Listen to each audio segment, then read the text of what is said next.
Assalamualaikum viewers. Today is our new video. It is about land pollution.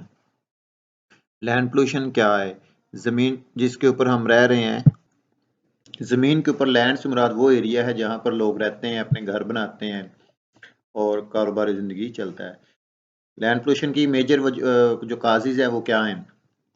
हम इसको classify करते हैं इन कैटेगरीज में: mining and quarrying, sewage waste, household garbage और industrial waste. Land pollution में कुछ जो मेजर आजकल मॉडर्न दौर में चीज़ें पोल्यूशन कॉज कर रही हैं, उसमें प्लास्टिक है, केमिकल है, ट्रैश है, फर्टिलाइजेशन है। लैंड पोल्यूशन के इफेक्ट्स क्या हैं? Land can not be construct house, वहाँ पे घर बनाना और रहना मुश्किल होता है। वहाँ पे फार्मिंग करना मुश्किल हो जाता है, फसलों को उगाना। Ground water will gets affected, उससे ज़ेरे ज़मीन पानी ग्राउंड वाटर गंदा हो जाएगा। Household garbage like putting plastic, तो ये वो सारी इफेक्ट्स हैं। अब इससे हम इसको प्रिवेंट कैसे कर सकते हैं, बच कैसे सकते हैं, इसको ख़त्म कैसे करते हैं? तो इसके लिए क्या करना पड़ेगा? More and more land should be brought under farming. ज़्यादा से ज़्यादा ज़मीन को फार्मिंग के अंडर लाया जाए, ट्रीज उगाए जाएं, वेस्ट मैटर को डिस्पोज किया जाए फ़ौरन, और अंडरग्राउंड वाटर को निकालने के लिए ड्रिलिंग कम की जाए, इसे अवॉइड किया जाए। पानी को जो है ना वो ज़ाया होने से बचाना चाहिए। Avoid using more fertiliser and pesticides, जो फर्टिलाइजर्स हैं उनको कम यूज़ करना चाहिए, पेस्टिसाइड्स को भी कम यूज़ करना चाहिए, इससे ज़मीन ख़राब होती है। अच्छा, लैंड पोल्यूशन में एक रेडियो एक्टिव पोल्यूशन भी है। Despite the advantage of nuclear as a clean energy, the big concern is the resulted from nuclear reaction which is the form of pollution called radioactivity. Radioactivity के हमें फ़ायदे भी हैं, वहाँ उसके नुकसान भी हैं। उसकी जो पोल्यूशन है वो बहुत डेंजरस होती है। इसके जो रेज निकलती हैं, radiation, laser rays will form radioactive pollution, तो ये इंसानों के लिए बहुत नुकसानदेह हैं, जानवरों के लिए भी। अब इसकी वजह क्या है? इसकी वजह जी nuclear power plants, nuclear weapons, disposal of nuclear waste और यूरेनियम माइनिंग। ये जो न्यूक्लियर से रिलेटेड जितनी भी चीज़ें हैं, इनसे न्यूक्लियर वेस्ट पैदा होता है और इससे पोल्यूशन में इजाफा होता है। अब इसके इफेक्ट्स क्या होते हैं जो रेडियो एक्टिव पोल्यूशन है?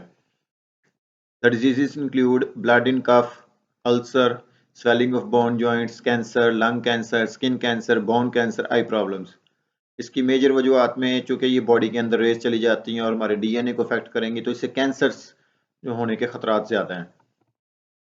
अब इससे बचा कैसे जाए? Avoid constructing nuclear power plants कम किए जाएं। अवॉइड यूजिंग न्यूक्लियर वेपन्स का इस्तेमाल ख़त्म करना चाहिए। प्रॉपर ट्रीटमेंट इसका होना चाहिए जो इसका वेस्ट बनता है, और यूरेनियम की माइनिंग को भी कम किया जाए। Solid waste pollution. Solid waste pollution is that material which arises from various human, हम रोज़मर्रा ज़िंदगी में जो भी चीज़ें इस्तेमाल करते हैं, फिर उसके कुछ रैपर्स जिस तरह होते हैं, कुछ अनवांटेड मटेरियल होता है जिसे हम फेंक देते हैं, तो वो इकट्ठा होता रहता है और वो पूरा एक पोल्यूशन की शक्ल इख्तियार कर लेता है। सॉलिड वेस्ट जो होता है ना, इसको हम क्लासीफाई कर सकते हैं on the basis of content और मॉइस्चर बेसिस, और on the basis of heating value. A typical classification is garbage, rubbish, pathological waste, industrial waste, agriculture waste. Environmental pollution effects on human. आगे जी air pollution. Reduce lung functioning, जब air pollution बढ़ती है तो lung functioning disturb होती है। Irritation of eyes, nose, mouth and throat. Asthma attacks, जो asthma के मरीज हैं, दमे के, उनके लिए एयर पोल्यूशन बहुत खतरनाक है। Respiratory symptoms such as coughing and wheezing. Wheezing का मतलब होता है जब सांस लेते हैं तो सीटी की आवाज़ आती है। Increase respiratory disease such as bronchitis, इससे ब्रोंकाइटिस जो रिस्पिरेटरी डिजीज है इसका खतरा होता है। Reduce energy levels, headache, yes, disruption of endocrine, reproductive and immune system, ये सारे सिस्टम डिस्टर्ब होते हैं। Neuro behavioural disorders, cardiovascular problems यानी मेंटली और दिमागी भी, और कार्डियो यानी कि हार्ट से रिलेटेड प्रॉब्लम्स होंगी। Cancer, premature death. Causes of pollutants and ecological effects. पहली पोल्यूटेंट की क्लास है जी एसिडिक डिपोजिशन। एसिडिक डिपोजिशन होती है sulphuric acid, nitric acid precursor से, यानी SO2 NO2 गैस जो बनती है फिर वो एसिड में कन्वर्ट हो जाती है, उसके ऑक्साइड्स जो हैं।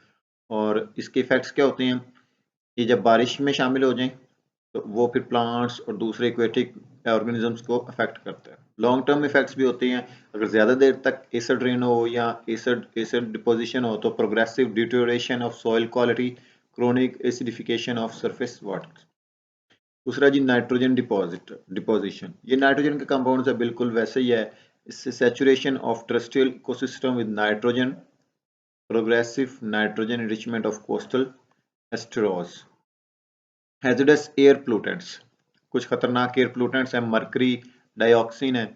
इसके इफेक्ट्स क्या हैं, direct toxic effects to animals, conservation of mercury and dioxins in biogeochemical cycles and accumulation in the food chain. Mercury जो है ना ये फूड चेन में आ जाता है, ऑर्गेनिजम्स की बॉडी में आ जाता है और वहाँ डिपॉजिट होता रहता है, जो कि बाद में बहुत खतरनाक शक्ल इख्तियार करता है।